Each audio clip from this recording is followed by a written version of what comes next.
Hi guys, welcome to क्यूटेक भाई। कैसे हैं आप लोग? बढ़िया, फर्स्ट क्लास। तो आइए शुरुआत करते हैं अपने क्लास की। तो ये जो वीडियो है काफ़ी लोग की डिमांड थी।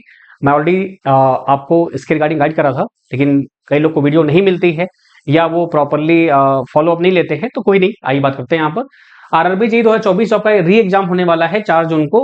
8 दिन में हम कैसे प्लान कर सकते हैं भाई? देखो, जो पढ़ा है आपने उसको ही रिवाइज करना है आपको बार बार। चीजें नहीं पढ़ेंगे, नई चीजें होंगी 8 दिन में, उसको माइंड में रखना भी इंपॉर्टेंट होता है। ठीक है, तो वही हम बात करने वाले हैं।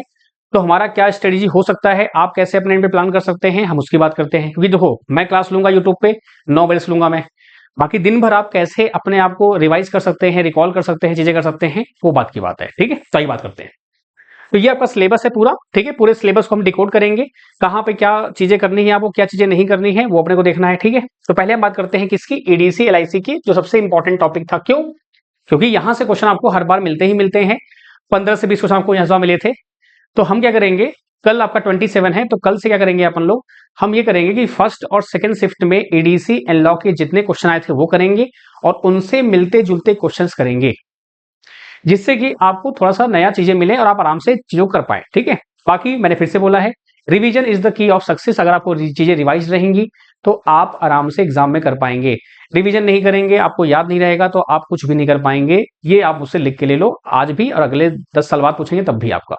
ठीक है, अब बात करते हैं कि सर ईडीसी एलआईसी में जो क्वेश्चंस आपके हैं इस बार, पहले हम बात करते हैं क्वेश्चन कहां कहां से पूछे, कहां कहां से नहीं पूछे गए।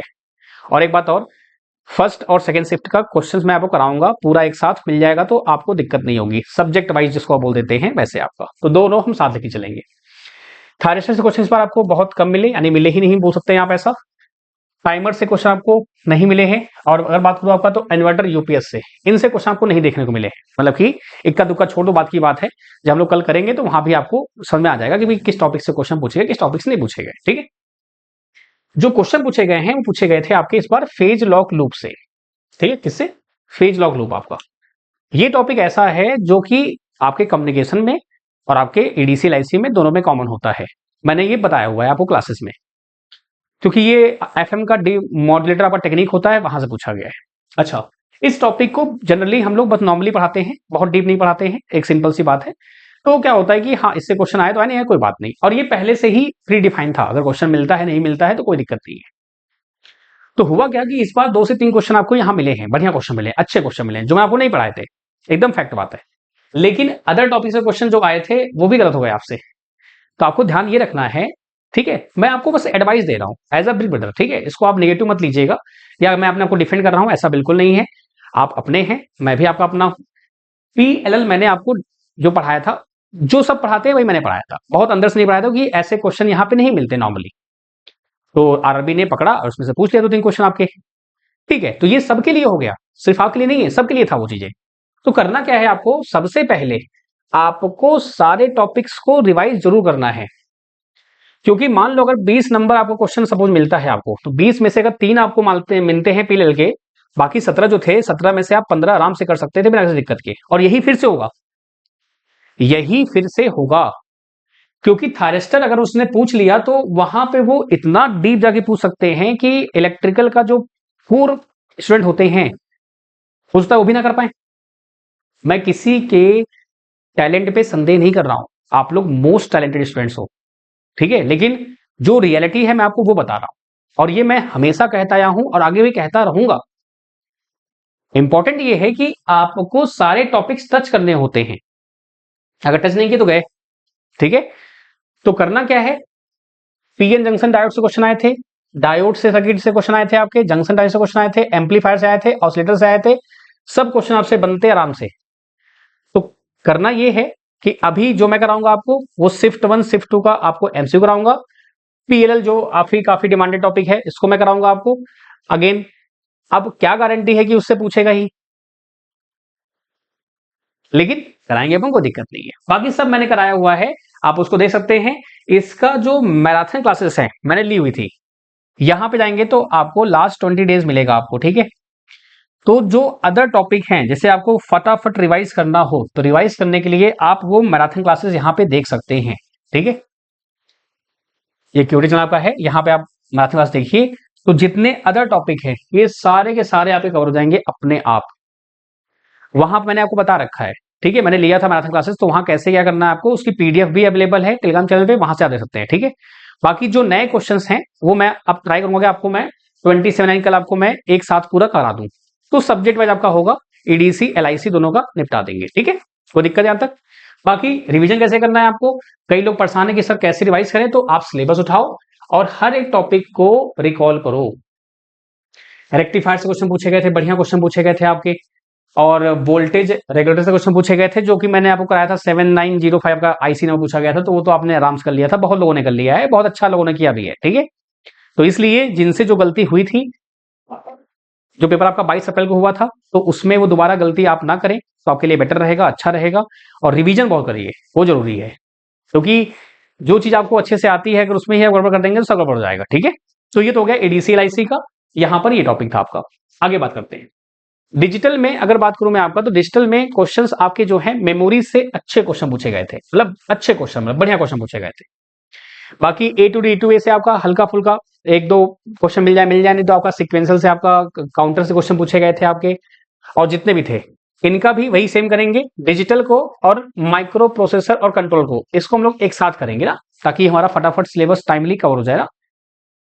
तो अगेन डिजिटल का मैंने क्लास मैराथन लिया हुआ है, आप उसको जरूर देखिएगा। यहां पे हम करेंगे लिमिटेड क्वेश्चंस, यहां पे करेंगे लिमिटेड क्वेश्चन, जो आपका प्रीवियस अभी जो हाल ही में 2 शिफ्ट में हुए हैं वो क्वेश्चंस, और जो नए क्वेश्चन बन सकते हैं वो आपके। ठीक है, तो डिजिटल में भी ऐसा कुछ खास नहीं, बस मेमोरी से ही क्वेश्चन अच्छे पूछे गए थे, तो उसको आपको ध्यान रखना था और यही आपको करना है, बस दैट्स इट। बाकी सब तो आपके पढ़े हुए थे, कोई खास में था नहीं। फिर बात करते हैं पांचवा, माइक्रो प्रोसेसर एंड कंट्रोल में। तो इसमें तो ऐसा कुछ खास लगा नहीं मेरे को, सब कुछ पढ़ाया हुआ था, चीजें थी, हाँ एक दो क्वेश्चन को छोड़ दें तो बाकी सब पढ़ा हुआ था। और अगेन हाँ 8085 आपने पढ़ा है, 8051 पढ़ा हुआ है, 8086 क्वेश्चन मैं आपको कुछ करा दूंगा, क्योंकि यहां पर लिखा हुआ है ना माइक्रो प्रोसेसर एंड कंट्रोल दिया हुआ है आपका, तो यहां पे लिखा हुआ है पेरिफेरल अदर माइक्रो प्रोसेसर्स। आपके अदर माइक्रो प्रोसेसर्स में हो सकता है, क्योंकि जो इन्होंने अभी पेपर लिया है, इस पेपर में जो अभी आपका हुआ है, तो उसमें 8085 और 8051 से क्वेश्चन लिटरली बहुत आसान पूछे गए थे। तो इस बार हो सकता है वो क्वेश्चन घुमा के पूछे, क्या पता। और 8086 उन्होंने टच ही नहीं किया, तो हो सकता है वो टच कर ले। तो प्लान ये रहेगा कि जब भी अब हम क्लास लेंगे, तो उसमें आपका डिजिटल के जो मेमोरी से क्वेश्चन, कुछ एक्स्ट्रा क्वेश्चन आपको मैं बता सकूं, और बाकी 80856 में जो भी हम पॉसिबिलिटी हो सकती है आपको बता सके। बाकी इनकी मैराथन भी अवेलेबल है, आप यहाँ पे जाके चेक करिएगा जरूर, लास्ट 20 डेज वाला जो है ना, इसको जरूर चेक करिएगा। आपको यहाँ पे एक्स्ट्रा क्वेश्चन बहुत सारे मिल जाएंगे। अब वही क्वेश्चन फिर से कराऊंगा तो कोई मतलब बनेगा नहीं, तो इट्स बेटर कि हम नए क्वेश्चन करेंगे, ज्यादा अच्छा रहेगा। ठीक है, तो ये दोनों साथ में करेंगे, डिजिटल इलेक्ट्रॉनिक्स आपका, और आपका हो गया माइक्रो प्रोसेसर कंट्रोल आपका। ठीक है, कोई दिक्कत है यहां तक। अच्छा, इंस्ट्रक्शन सेट मैंने पढ़ाया हुआ था, 3-4 लेक्चर मैंने आपसे कहा भी था, इसको आप छोड़ सकते हैं, वहां से क्वेश्चन नहीं बने थे, लेकिन 19 में बने थे आपके, तो क्या पता पूछ ले आपसे। तो जो पढ़ा हुआ है आपको, उसको बिल्कुल भी नहीं छोड़ना है। मैं फिर से बोल रहा हूं, जो आपने पढ़ा हुआ है उसको पकड़ के चलना है, उसको छोड़ना नहीं है। अगर उसको छोड़ दोगे आप, सब गड़बड़ जाएगा ना। ठीक है, तो ये हो गया आपका डिजिटल एंड आपका माइक्रो प्रोसेसर एंड कंट्रोल आपका काम हो गया। कोई दिक्कत यहां तक। और ऐसे ही पूरा आपका रिवीजन कर लेना है आपको, आपके पास नोट्स अवेलेबल होंगी। हाँ, अगर आप ये एक्सपेक्ट कर रहे हैं कि पूरा मैं पढ़ा पाऊं, तो पॉसिबल नहीं है, उसके लिए कम से कम 7-8 घंटे क्लास लेनी पड़ेगी, तब तक ये हो पाएगा। और उतने में लास्ट में हम कितना पढ़ा दें दिमाग में, वहां जाके जानते क्या होगा, अगर आपने बिल्कुल नहीं पढ़ा है, तो वैसे भी आपको वहां पे 2 ऑप्शन में कंफ्यूजन हो जाएगी। तो जिसने पहले से पढ़ा हुआ है उसके लिए वो फायदेमंद करता है, तो वो क्वेश्चन के थ्रू हम लोग क्या करेंगे ना, कंसेप्ट हम रिकॉल करा देंगे, डोंट वरी। ठीक है, आगे बात करते हैं आपका, तो आता है 6 नंबर, मेजरमेंट से। सीआरओ से क्वेश्चन पूछे गए थे, सीआरओ में क्वेश्चन जो थे वो थोड़ा थ्योरेटिकल थे, मतलब मिलता जुलता इसका वो था, बात की जाए तो, मतलब इसमें क्वेश्चंस ऐसे भी थे जो आपको आते भी थे, कुछ क्वेश्चन आपको नहीं भी आते थे। बाकी मेजरमेंट से हो गया, इससे हो गया, एलसीडी एलईडी जो पिछली बार पूछा गया था, इस बार आपसे नहीं पूछा गया, ट्रांसड्यूसर क्वेश्चन पूछे गए हैं। तो मेजरमेंट का वेटेज जो था, अगर बात करूं मैं एएलपी से कंपेयर करूं, तो एएलपी में अच्छे क्वेश्चन पूछे गए थे, जेई में इतना अच्छे नहीं पूछे गए थे, नॉर्मल क्वेश्चन थे, आपके बन सकते थे इक्का दुक्का छोड़ के। बाकी वही सेम कहानी, मैं क्या कराऊंगा इसको साथ में, प्रीवियस ईयर आपका जो भी हाल ही में हुआ है, दोनों शिफ्ट का सोल्यूशन, और साथ में एक्स्ट्रा क्वेश्चंस। अगेन वही, इसकी अगर देखनी है आपको मैराथन, तो आपका ये 20 डेज का है, ये सीन आप यहाँ पे कर सकते हैं आप। ठीक है, चलिए आगे बात करते हैं। 7 नंबर बहुत ज्यादा इंपॉर्टेंट है, कम्युनिकेशन ने तो इस बार मजा दिलाया। कारण क्या है, कम्युनिकेशन में इतने सारे टॉपिक दिए हुए हैं। ठीक है, तो उन्होंने पूछा कहां से है, सिर्फ यहां से पूछा है सिर्फ, मतलब सिलेबस को डिकोड करने के बाद भी क्या होता है कि कहां से पूछ ले कुछ पता नहीं है। उन्होंने राडार से छुआ ही नहीं, सेटेलाइट से टच ही नहीं किया। ओएफसी से एक क्वेश्चन पूछा गया था, वो ग्लास वाला, ठीक है। बाकी जब हम लोग डिकोड करेंगे ना कम्युनिकेशन के फर्स्ट और सेकंड शिफ्ट का, पूरा डिटेल में आपको समझ में आ जाएगा। जो ज्यादातर क्वेश्चन पूछे गए हैं वो कहां से पूछे गए हैं, डिजिटल मॉड्यूलेशन टेक्निक से, एनालॉग से पूछे गए हैं। एसएसबी पूछा गया है आपसे, डीएसबी पूछा गया था आपसे, इससे पूछा गया था। लेकिन क्वेश्चन बने हैं पीएएम से, पीडब्ल्यूएन से, पीपीएम से, आपके डीपीएसके से, क्यूपीएसके से, आपके रेस्ट कोसाइन फिल्टर से आपके, और फूरियर ट्रांसफॉर्म में पूछा गया था। अच्छा, फूरियर ट्रांसफॉर्म पूछा गया तो इसका मतलब ये नहीं कि आपसे सिग्नल सिस्टम पूरा पूछा जाएगा। कई लोग ये सोच रहे होंगे। कम्युनिकेशन में अगर आपने मुझसे पढ़ा होगा तो मैंने वहां पे नाम भी लिया था कि अगर आपको याद हो तो फ्रीक्वेंसी स्पेक्ट्रम ड्रॉ करते हैं, तो फ्रीक्वेंसी स्पेक्ट्रम ड्रॉ करते हैं तो वहां पे फूरियर ट्रांसफॉर्म पूछता है। तो कम्युनिकेशन में उस लिहाज से वो क्वेश्चन पूछा गया है। कई लोग को डाउट था, जो जिन्होंने मतलब डिप्लोमा किया हुआ है, जिन्होंने तैयारी नहीं की है पहले, तो उस डाउट में थे कि सर ये रेंज कोसाइन फिल्टर आपका जो हो गया और आपका ये फूरियर ट्रांसफॉर्म जो पार्ट आपका हो गया, ये सब क्वेश्चन कहां से, तो ये कम्युनिकेशन से ही थे। तो जो ये टॉपिक इतना दिया हुआ है ना, ये बस दिया है हो गया, यानी कि ये एनालॉग डिजिटल पूरा का पूरा घुसा दिया इन्होंने इसमें। और जो नहीं भी एक्सपेक्ट था वो भी पूछा गया इसमें। तो 2-3 क्वेश्चन अनएक्सपेक्टेड थे जो पूछे गए थे, तो इसका मतलब कि हमको पूरा ये कवर करना है। तो यहाँ पे काम करने की जरूरत थोड़ी सी है ताकि हमको एक्स्ट्रा क्वेश्चन मिल जाए आपको। अगेन, बाकी जितने भी क्वेश्चंस के टॉपिक हैं मैंने कराए हुए हैं। अब ऐसा बिल्कुल नहीं कि इस बार आपसे ना पूछे, क्या पता, ऐसा थोड़ी कि इससे नहीं पूछेंगे। हो सकता है कि आपसे इस बार ट्रांसफरेंस क्वेश्चन पूछ लें, आपसे बढ़िया क्वेश्चन पूछ लें। हो सकता है आपसे वेव प्रोपागेशन से पूछ लें, आपसे हो सकता है आपसे रडार से पूछ लें क्वेश्चन आपका। तो इनको हम अवॉइड थोड़ी कर सकते हैं। क्या बस गारंटी कितने पूछेंगे, नहीं ना। तो इसलिए पढ़ना सभी है, लेकिन हाँ इस पे हमको थोड़ा काम और करना है, और क्वेश्चन नए करने हैं, जिससे कि हम लोग एकदम अच्छे से तैयार रहें, मेंटली रिलैक्स रहें। बाकी एग्जाम में अगेन वही कहानी है, वहां आपका मेंटल कंट्रोल कितना बेटर आप कर पाते हो, अच्छा आपके लिए होता है, ठीक है। तो बात करते हैं यहाँ पर, सेम वही कहानी लास्ट 20 डेज आपका यहाँ पे है, इसको आप देखिएगा। तो जो अदर टॉपिक आपके दिए हुए हैं ना, इसी पीडीएफ भी अवेलेबल है, और जो अदर टॉपिक दिए हुए हैं यहां मैंने सब करा रखा है। लेकिन पूछा किससे है, यहां से है, तो यहां से भी आपको काम करना है अपने को, तो इसका भी हम काम करेंगे, ठीक है। सब्जेक्ट वाइज आपका आराम से आएगा। कम्युनिकेशन से क्वेश्चन 12 नंबर आपको मिले थे, तो वो मिलते हैं हमेशा वैसे ही, तो इसलिए उस पर काम करना है, ठीक है। चलिए आगे बढ़े, बाकी रिवीजन आप करते रहिए अच्छे से। Radar, cellular, public address system का जो भी आपका टॉपिक है। डेटा कम्युनिकेशन काफी ज्यादा इन्होंने निराश किया है, इससे ज्यादा क्वेश्चन नहीं पूछे आपसे, 2-3 क्वेश्चन ही पूछे गए थे आपसे, तो कोई दिक्कत नहीं है, इसको हम लोग साथ में निपटा देंगे। किसके साथ निपटाएंगे इसको हम लोग, डेटा कम्युनिकेशन को मैं बता दूंगा कि भाई कौन कौन से सब्जेक्ट कैसे कैसे करने हैं स्टार्ट, ठीक है। उसका एक अलग से हम बना देंगे वीडियो, तो आप उसके अकॉर्डिंग प्लान कर सकते हैं, ठीक है। तो यहाँ पे आपसे 2-3 क्वेश्चन ही पूछे गए थे, लेकिन 1-2 क्वेश्चन अच्छे पूछे गए थे, जो मे बी आप कितना ही पढ़ लेंगे वो नहीं बनते हैं।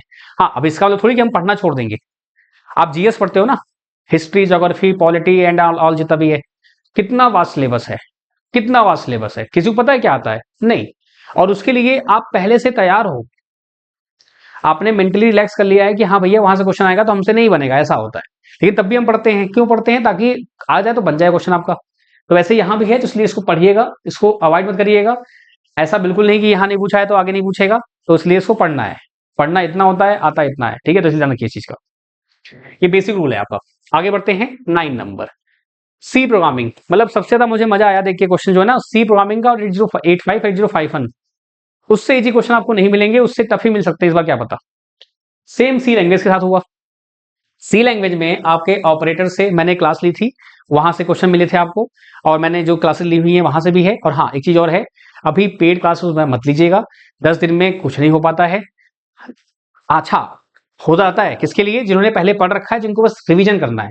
जो एकदम नए हैं, जिनको कुछ नहीं आता, उससे कुछ नहीं होगा, बस आपका पैसा वेस्ट होगा। फिर बाद में आप क्या करोगे, आप फिर परेशान हो जाओगे, और फिर लोगों को बढ़िया बढ़िया वर्ड बोलोगे आप, ठीक है। तो इट्स बेटर कि पेड चकरना पड़ना, यूट्यूब से ही कर लेना आप जितना हो सकेगा। आएगा आएगा, नहीं आएगा कोई बात नहीं, ठीक है।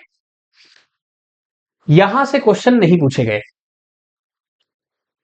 यहां से क्वेश्चन नहीं पूछे गए, और मैंने इसकी पीडीएफ दे रखी है, देख जरूर लीजिएगा, क्या पता यहां से पूछ लें।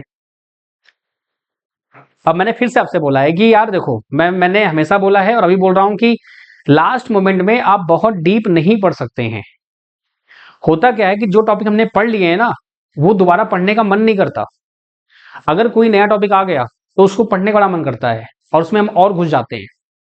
उससे नुकसान ये होता है कि जो हमने पढ़ा हुआ है ना उसको हम रिवाइज नहीं कर पाते हैं, और एग्जाम में जाके माना वो ए और बी में हम कंफ्यूज रहते हैं। घर पे भी जब भी आप एमसीक्यू करिए, अगर आपको मन में डाउट आ रहा है ए और बी में, तो बिल्कुल भी उसको हल्के मत लीजिएगा। जब भी आप मॉक दीजिए, जब भी आप क्वेश्चन प्रैक्टिस करिए, स्पेशली जब आप क्वेश्चन प्रैक्टिस करें, तो उस टाइम पे आप बिल्कुल भी रिलैक्स ना रहें कि अच्छा ए था, अरे यार चलो बी है, कोई बात नहीं हो जाएगा। नहीं, ये रॉन्ग अप्रोच है। सेम टू सेम आप खुद सोचो कि आप पूरे 365 दिन प्रैक्टिस कैसे कर रहे हो। ए की बी, बी चलो ठीक है, लेट के आराम से ए बी ठीक है, वहां आप रिलैक्स हो, क्योंकि वहां पे अगर क्वेश्चन गलत हुआ तो सही करने का मौका है। लेकिन एग्जाम में ऐसा नहीं मिलता, वहां गया तो गया। तो यही जो टेक्निक्स आपकी होती हैं, जो छोटे आपके हैक्स होते हैं, वही आप गड़बड़ कर देते हैं। आपको हर एक टेस्ट को, हर एक मॉक को, या जो भी आप क्वेश्चन प्रैक्टिस कर रहे हैं, मॉक आपको हुबहू नहीं मिलता है आरआरबी जेईई का, स्पेशली इलेक्ट्रॉनिक्स का। तो आप अगर प्रैक्टिस क्वेश्चन भी कर रहे हैं तो उनको बहुत लाइटली मत लीजिए। उनको अगर गलती हो रही है तो उसको रिवाइज करिए, रिकॉल करिए, और उसमें आपको गुस्सा आना चाहिए कि अरे यार मेरे से ये नहीं हो रहा है तो कैसे नहीं होगा। सेल्फ रियलाइजेशन बहुत जरूरी है, ठीक है। तो इसलिए सी लैंग्वेज में आपका जो है, अगेन आप देख लेना, यहाँ पे अवेलेबल है लास्ट 20 डेज वाला जो आपका पार्ट दिया हुआ है आरआरबी जेईई का, यहाँ पे आपको मिल जाएगा। भाई कोई दिक्कत होगी तो हम बैठे हुए हैं, इसकी क्लास हम लेंगे आराम से, कोई दिक्कत नहीं है। चलिए आगे बात करते हैं। बेसिक इलेक्ट्रिकल, आपका बेसिक इलेक्ट्रिकल की बात की जाए तो इस बार आपके अर्थिंग इंस्टॉलेशन मेंटेनेंस नहीं पूछा गया था क्वेश्चन, और इसको हमने पढ़ाया था अच्छे से, लेकिन यहाँ से क्वेश्चन नहीं बने। बाकी यहाँ से क्वेश्चन बने, इजी क्वेश्चन थे, बन जाते आपसे आराम से। अगेन वही शिफ्ट वाइज हम एनालिसिस भी करेंगे, डोंट वरी, क्योंकि अगर मैं यहाँ वीडियो बनाने बैठूंगा तो कम से कम 3 से 4 घंटे की वीडियो हो जाएगी, और वो फिर आप देखते नहीं है। तो इसलिए छोटे छोटे पार्ट में रहेगा तो मजा आएगा, ठीक है।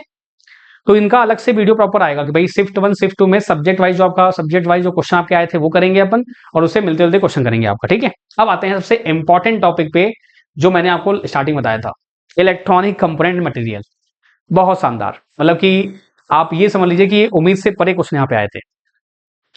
क्वेश्चन पढ़े हुए आए थे ऐसा नहीं है, अगर यहाँ से आपको अगर 10-12 क्वेश्चन आपको मिले हैं, वो भी प्योर कोर मटेरियल साइंस के मिले हैं। ये ऐसा नहीं कि हाँ कि बहुत बच्चों वाले क्वेश्चन मिल गया, कुछ ऐसा मिल गया, ये प्योर कोर मटेरियल साइंस जो होता है, जो आप पढ़ते हैं वहां से। इवन मैंने जो चैलेंज किया था आप लोगों ने, तो वहां मैंने, मुझे कैलिस्टर बुक आती है आपकी, उसको पढ़ना पढ़ सकते हैं आप, लेकिन वही है, पूरा पढ़ते बैठोगे फिर तो हो गया, क्योंकि मटेरियल साइंस जो होता है ये मोस्टली आप पढ़ते हैं मैकेनिकल्स में ज्यादा, क्योंकि वहां पे मैन्युफैक्चरिंग प्रोसेस होती है, बहुत सारी चीजें होती हैं, तो वहां पे इसका फायदा होता है। एनीवेज जो भी है, तो यहाँ पे भी जो क्वेश्चंस आए हैं, अगर मैं पढ़ाता भी, मान लो वो क्वेश्चन जो आए भी हैं, अगर पढ़ाता भी तो भी क्वेश्चन नहीं बन पाते वो, क्योंकि वो क्वेश्चन कुछ अलग ही लेवल पे थे, वहां तक हम पहुंचते ही नहीं। क्योंकि देखो भाई, सिंपल सी बात है, कंडक्टर, सेमीकंडक्टर, इंसुलेटर, आपका इसमें जो चीजें हैं वो क्या पूछेंगे आपसे, लेकिन उन्हें इंसुलेटर को डिटेल्ड में, यानी कि एक होता है ना कि ऊपर ऊपर पूछना, ऊपर नहीं पूछा उन्होंने, अंदर जाके पूछा है डिटेल में, आपका डायलेक्ट्रिक वगैरह जो होते हैं, जो प्योर कोर आपका मैग्नेटिक मटेरियल आपका होता है ना वो। और यहाँ पे अगर मान लीजिए 10 क्वेश्चन आए तो 10 में से 5 ही बन पाते, 5 आपसे नहीं बने।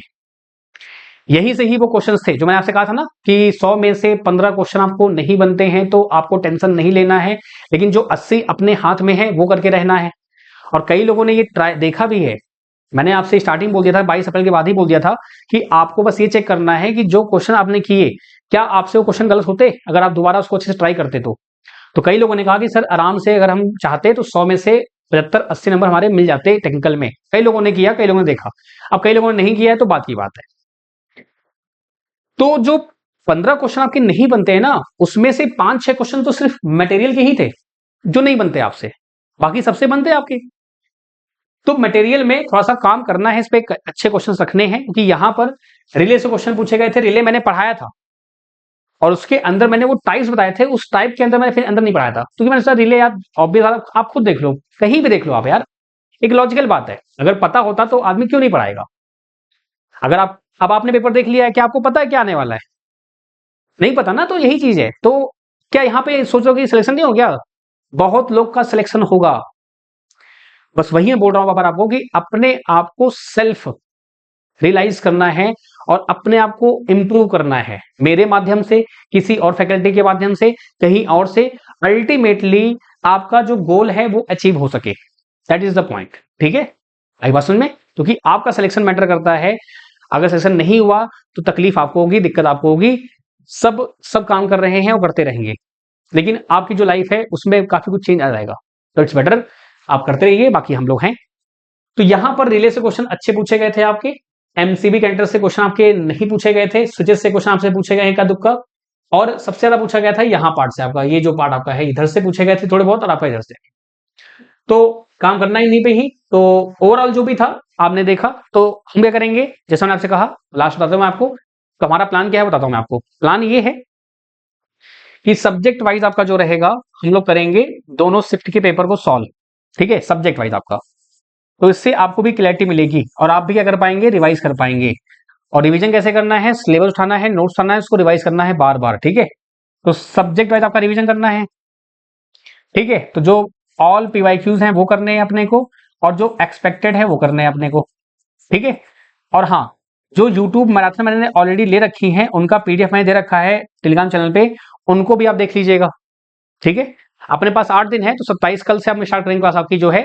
तो एडीसी एनलॉग एक साथ करेंगे, डिजिटल माइक्रो प्रोसेसर आपका एक साथ करेंगे, और कंप्यूटर हो गया आपका, डेटा कम्युनिकेशन हो गया, इसको हम एक साथ निपटा देंगे। मतलब 2 सब्जेक्ट आपके ऑलमोस्ट सेम रहेंगे, बाकी कम्युनिकेशन अलग रहेगा, मटेरियल आपका अलग रहेगा, क्योंकि इनको अलग की डिमांड है, तो अलग रहेगा इनका जो रहेगा पोर्शन आपका, बाकी जैसा भी रहेगा, ठीक है। तो ये प्लान रहेगा, और ऐसे आपका फटाफट रिवीजन भी हो जाएगा और आप आराम से रिलैक्स भी रहेंगे, बाकी सब अच्छा होगा, सब बढ़िया होगा। वही मैंने आपसे कहा भाई, देखो पेपर अगर टफ आते हैं तो कट ऑफ डाउन जाती है। अब ये हो सकता है कि जो कॉमन ब्रांच आपकी है, कई लोग कंफ्यूज थे उसमें, सर कॉमन ब्रांच है तो फिर क्या हुआ, कैसे होगा।